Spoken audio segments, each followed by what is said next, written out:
Another tragic case of AI being used for its unintended purpose of therapy has surfaced today, leading to another lawsuit against OpenAI. Parents sue ChatGPT after teenage son dies by allegedly encouraged self-unaliving. If I had a nickel for every time I heard a story about someone committing suicide after ChatGPT therapy, I'd have 2 nickels, which isn't a lot of money, but it's weird that it happened twice. Parents Matt and Maria Raine have filed a lawsuit against ChatGPT creators OpenAI after the software allegedly encouraged their son, Adam, to take his own life. So this happened April this year, and obviously after this tragic incident, Adam's family went looking for answers. While they didn't come across any kind of formal note, they did come across months of chatting with an AI chatbot on ChatGPT. Now, a lawsuit has been filed in the Superior Court of California, with the parents alleging ChatGPT aided in their son's death. ChatGPT killed my son, Maria Raine said. Now, my initial thoughts on this is that this is just sad. I know a lot of people jump to say, this teenager's so stupid. I'm pretty sure the last story, let me see if I can find it. Yeah, there was a similar story at the end of last year where another 14-year-old boy apparently developed inappropriate relationships with ChatGPT, or a chatbot that he was talking to on ChatGPT rather. And I remember when this story came out, people were saying things along the lines of, well, this kid was so stupid, how could you be a whole 14 years of age and not be able to separate the difference between an AI chatbot and a real person? But I don't think I really feel that way about these situations. I'm also in the camp of, well, this is tragic and these kids clearly needed help.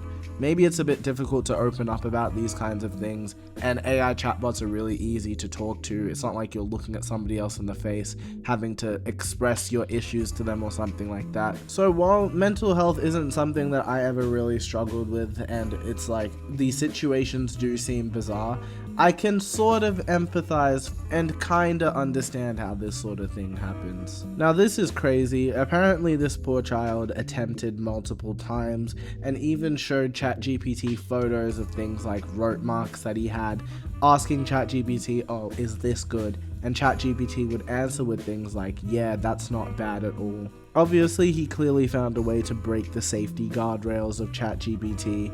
I believe the way it says he did it in this article is that he told ChatGPT that he was just asking these questions for a book he was writing, which allowed him to bypass a lot of the safety guardrails that the ChatGPT bots have installed into them. When told to seek external counsel, Adam found ways to bypass ChatGPT's regular safety measures, the report claimed. This was achieved by telling the AI program that the questions he was asking were purely in relation to a story he was writing. It turns out this very idea was provided to him by ChatGPT. This tragedy was not a glitch or an unforeseen edge case, it was the predictable result of deliberate design choices, the complaint alleged. Further down the article, it even tells us that ChatGPT allegedly offered to help draft a suicide note for Adam, which again is just bizarre and insane. OpenAI jumped to provide a statement quickly to the New York Times saying that they're deeply saddened by Mr. Raine's passing and that their thoughts are with his family. While safeguards work best in common, short exchanges,